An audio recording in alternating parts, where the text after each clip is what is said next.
નમસ્કાર. પ્રાચીન ભારતના ગ્રંથો અને પુરાણોમાં સૃષ્ટિના નિર્માણના અનેક રહસ્યો છુપાયેલા છે. આજે આપણે એક એવા અદ્ભુત અને રહસ્યમય વિષય પર ચર્ચા કરીશું જે સંપૂર્ણ સૃષ્ટિની રચના સાથે જોડાયેલો છે. આ એક એવા દેવશિલ્પીની વાત છે જેમણે આખી દુનિયાની સંરચના કરી એમ માનવામાં આવે છે. શું ખરેખર એવું બની શકે કે જે મહાન નગર આજે સમુદ્રની ઊંડાઈઓમાં ડૂબી ગયું છે તે પણ એક દિવ્ય શિલ્પીએ જ બનાવ્યું હતું? પ્રાચીન દ્વારકા નગરીની આધુનિક અને જટિલ રચના જોઈને આજે પણ આશ્ચર્ય થાય છે કે શું આ તે સમયના માણસ માટે શક્ય હતું કે પછી આ કોઈ અલૌકિક શક્તિનું નિર્માણ હતું? અને આજે પણ કેટલાક લોકો કહે છે કે લંકા જેવું આખું સોનાનું રાજ્ય કોઈ સામાન્ય માણસ બનાવી જ શકે નહીં. શું આ કેવળ એક કલ્પના હતી કે પછી એક અત્યંત વિકસિત તકનીકનું પરિણામ? આ અદ્ભુત અને વિશાળ રચનાઓ પાછળ આખિર કોણ હતું? ભાગ 1. દેવશિલ્પી અર્થાત એક દિવ્ય આર્કિટેક્ટનો પરિચય. લોકવાર્તા અને માન્યતા મુજબ આ અસંભવ લાગતી મહાન રચનાઓ પાછળ ભગવાન વિશ્વકર્માનો હાથ માનવામાં આવે છે. સંસ્કૃત ભાષામાં તેમના નામનો અર્થ ખૂબ જ ગહન છે. વિશ્વ એટલે સંપૂર્ણ બ્રહ્માંડ અને કર્મ એટલે રચના, અર્થાત જે સંપૂર્ણ વિશ્વની રચના કરે છે. તેઓ સૃષ્ટિના સૌથી જટિલ અને અદ્ભુત નિર્માણ માટે જવાબદાર માનવામાં આવે છે. કેટલાક ગ્રંથો અનુસાર તેમની રચનાઓનો વ્યાપ આકાશથી લઈને પાતાળ સુધી ફેલાયેલો છે. સ્વર્ગના વિશાળ અને ભવ્ય મહેલો હોય, દેવતાઓના અત્યંત શક્તિશાળી દિવ્ય શસ્ત્રો હોય કે પછી અનંત બ્રહ્માંડની અનેક અદ્ભુત રચનાઓ, આ બધું જ તેમની અસીમ ક્ષમતા અને તકનીકી જ્ઞાનનો પરિચય આપે છે. ભાગ 2. તેમના જન્મ વિશેની વિવિધ માન્યતાઓ. પણ એક સહેજ પ્રશ્ન થાય કે આ મહાન રચનાકાર આવ્યા ક્યાંથી? આપણા વિભિન્ન ગ્રંથોમાં આના વિશે અલગ અલગ માન્યતાઓ છે. પ્રાચીન ઋગ્વેદમાં તેમને એક સર્વવ્યાપી રચનાકાર અર્થાત સર્વદ્રષ્ટા કહ્યા છે.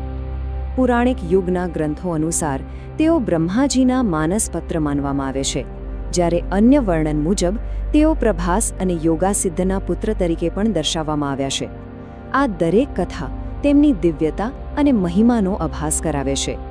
ભાગ 3. રૂપ, પ્રતીક અને તેમની તકનીકી કુશળતા. પ્રાચીન સાહિત્યમાં આ દિવ્ય શિલ્પીને જે રીતે દર્શાવવામાં આવ્યા છે તે ખૂબ જ રસપ્રદ છે. ચિત્રોમાં આમને એક તેજસ્વી સોને જેવા પ્રકાશ સાથે દર્શાવવામાં આવે છે. તેમના હાથમાં હંમેશા પવિત્ર ઓજાર એટલે કે ટૂલ્સ હોય છે. કેટલીક જગ્યાએ તેમને બહુહસ્ત એટલે કે વધારે હાથવાળા પણ દર્શાવ્યા છે, જે આકાર અને નિર્માણની ઉત્તમ યંત્રિક કલાનું પ્રતીક માનવામાં આવે છે. તેઓ કેવળ એક આર્કિટેક્ટ નથી, તેઓ શિલ્પ અને યંત્રકલાના અધિપતિ છે.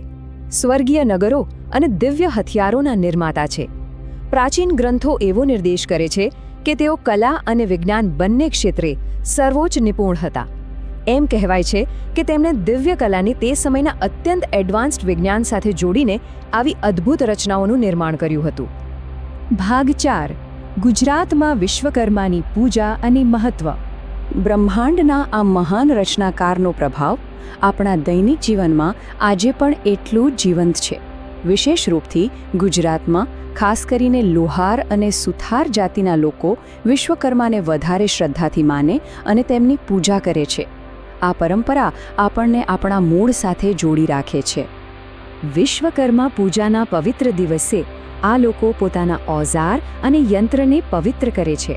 આજે પણ નાના કારખાનાથી લઈને મોટા વર્કશોપ સુધી આધુનિક એન્જિનિયર્સ અને કુશળ ક્રાફ્ટ્સમેન આ દિવસે પોતાની મશીનરી અને ટૂલ્સની પૂજા કરે છે. તેમની એવી આસ્થા છે કે આમ કરવાથી તેમના કાર્યમાં સફળતા અને સુરક્ષા મળે છે. આ શ્રદ્ધા પ્રાચીન જ્ઞાનને આપણા આધુનિક સમાજ સાથે અતૂટ રીતે જોડી રાખે છે. ભાગ 5. વ્યક્તિ કે પછી એક બ્રહ્માંડીય શક્તિ.